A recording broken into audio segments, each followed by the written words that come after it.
두 번째 시간이네요. 오늘은 제가 영상 일기를 왜 남기고자 하는지 그 계기에 대해서 한 번 더 간략하게 말씀드리려고 합니다. 얼마 전에 있었던 관악구에서 주최하는 글로벌 기업 및 HR 분야를 희망하는 학생들을 대상으로 취업 콘서트를 했어서 제가 갔었는데요. 거기서 느낀 것들을 기록을 통해 좀 남기고자 싶어서 영상 일기를 이렇게 시작하게 된 겁니다. 그러면은 제가 거기서 느낀 것들을 바탕으로 저의 생각과 기록들을 남겨보도록 하겠습니다. 우선은 외국계 기업 같은 경우는 그 분야에서 유명한 기업을 찾는 게 좋다고 합니다. 그러니까 이게 무슨 말이냐면 우리가 익히 알고 있는 그런 기업들을 가는 것도 물론 좋겠지만 그 분야, 그 사업에서 강세를 보이는 흔히 B2B 기업이라고 하죠. 그런 기업들을 찾아서 지원하는 것도 굉장히 좋은 방법이라고 합니다. 또한 외국계 기업 같은 경우는 한 명에서 여러 업무를 한다고 해요. 그러한 이유 때문에 경력직을 선호하는 거고요. 또 직원 하나하나가 평가를 받는다고 해요. 그러니까 보통 우리나라에서는 팀으로 운영되기 때문에 팀 단위의 평가가 이루어진다고 하는데 이 외국계 기업 같은 경우는 직원 하나하나의 역량을 체크하고 GE 같은 경우는 그걸 또 실시간으로 피드백을 해주기 때문에 좀 더 그런 평가 및 보상에 대해서 어떻게 보면 기회가 많이 있지 않나 그런 생각을 합니다. 자, 그 다음에는 이 면접에 관련된 팁인데 보통 회사에서 일하시는 분들은 두 갈씩을 선호하세요. 이게 왜 그러냐면 회사라는 곳은 되게 빠르게 돌아가는 집단이기 때문에 그러한 곳에서는 원인을 말하기 전에 항상 결과들부터 말하기 때문에 그러한 화법에 익숙해진 분들이 면접을 보는 거라서 저희 같은 취준생들이 평소 같은 말하기 원인부터 말하고 결과를 맨 마지막에 말하는 식의 화법을 구사하면은 면접관들 입장에서는 상당히 답답해하기 때문에 그 결론부터 말하는 이 두 갈씩이라고 하죠. 그런 어투를 선호한다고 합니다. 그 두 갈씩을 하면서 처음에 본인의 결론을 말씀하시고 그 다음에 근거 마지막 마무리로 한 번 더 리프레시하는 이러한 말투가 좋다고 합니다. 그 다음에는 스토리텔링의 중요성인데 거기서 발표하신 연사분께서 한 분이 본인이 아직도 기억에 남는다고 하는 지원자의 그 스토리텔링에 대해서 얘기해주면서 스토리텔링의 중요성에 대해서 말씀을 하세요. 그러니까 이게 100마디의 말보다 하나의 이미지를 만드는 것 그것이 면접에서 중요한 키포인트라고 말씀을 하셨습니다. 또한 외국계 기업 같은 경우는 윤리적인 측면을 굉장히 중시 생각한다고 해요. 윤리에 반하는 일을 만약에 상사가 지시했을 때 그거 한다고 하면은 그거는 외국계 기업에서는 굉장히 좋지 않은 일이기 때문에 뭐 면접에서도 혹여나 윤리에 반하지만 회사에 이익이 되는 행동을 상사가 지시했을 때 어떻게 할 거냐라는 물음이 있으면 단호하게 안 한다 혹은 관리자랑 얘기를 해보겠다라는 식으로 말을 하면 좋을 것 같다고 합니다. 또 외국계 기업은 이런 스펀지 같은 사람을 좋아하고 또 그 일률적이고 그 찍어낸 듯한 인재는 선호하지 않는다고 해요. 그래서 그 자격증 관련해서도 그렇게 뭐 엄청나게 우대를 해준다 그런 느낌은 아닌 것 같고요.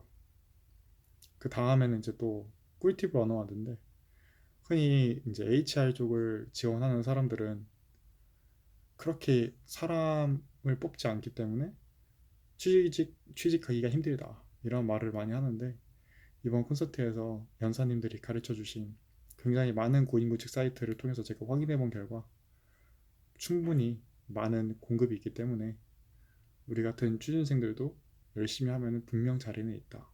네, 너무 이렇게 갑박하게 보지 않게 된 그런 계기였습니다. 다음에는 그 이제 모의 면접을 거기서 봤는데 어떠한 취준생분께서 대표로 면접을 봤어요. 거기서 처음에는 되게 잘하셨어요. 처음에는 본인이 준비한 자기소개 이런 것들을 할 때는 굉장히 자신감 있게 잘하다가 첫 번째 질문이 경쟁사가 누군지 아냐라는 면접관님의 질문이 있었는데 거기서부터 이제 딱 그 멘탈이 나간 게 보이더라고요. 대답도 잘 못하고 뭐 본인은 본인이 지원한 회사가 업계에서 1위이기 때문에 솔직히 경제사에 대해서 잘 모르겠다 이런 식의 답변을 하는데 굉장히 좋지 않다고 말씀을 하시더라고요. 그 두 번째는 어, 들어오면은 어떤 일을 하고 싶냐. 그러니까 본인이 HR 쪽이면은 HRT인지 혹은 HRM인지 이걸 명확히 구분을 하시고 그걸 구분한 다음에 본인이 그러면 어떠한 역량을 가지고 어떠한 프로젝트를 진행해보고 싶은지 그런 것까지 질문이 들어오니까 평소 본인이 HR에 관심이 많고 준비를 열심히 했다면은 아마 충분히 대답을 잘 할 수 있는 그런 질문인 것 같아요. 마지막으로는 그 매출, 회사가 어떠한 구조로 매출을 내고 있는지, 즉 그 회사에 대한 이해도를 한 번 더 본 건데 막연하게 그냥 아웃소싱, 인재 파견 이런 식으로 대답을 하면은 한계가 있기 때문에 좀 더 회사에 대한 철저한 사전 조사가 필요하다고 생각을 합니다. 그 다음에 이제 이거는 좀 연사님들마다 말씀이 좀 다르셨어요. 그 자격증 관련해서 특히 또 HR 쪽은 국가 자격증이 있고 민간 자격증이 있어갖고 혹은 자격증이 필요한지에 대한 유무까지. 그래서 이제 G2에서 인사를 담당하시는 분, 인사 쪽에서도 채용만 18년 하신 분은 글로벌 기업에서는 자격증이 필요 없다고 합니다. 그러나 또 다른 인사분께서 말씀하신 건 신입인 경우에는 자격증을 소지하고 있는 게 더 좋다고 하는데 저는 개인적으로 제가 만약에 면접관이라면 짧은 시간 안에 지원자를 판단해야 되고 그렇다면 객관적인 지표를 뭐가 삼을 수 있을까에 대해서 생각해 봤을 때 자격증이 매우 크다고 생각을 해서 저는 아마 자격증을 준비할 것 같긴 한데 이제 글로벌 기업에 보통 취직하신 분들 보면은 경험을 되게 잘 살리셨어요. 근데 사실 HR 쪽은 경험을 살리기가 쉽지도 않고 관련된 대외 활동도 적기 때문에 저는 물론 대외 활동하고 있고 지금 꾸준히 경험도 쌓고 있지만 거기다 플러스 알파로 자격증까지 한번 같이 준비해보는 걸로 지금 생각을 하고 있어요. 네.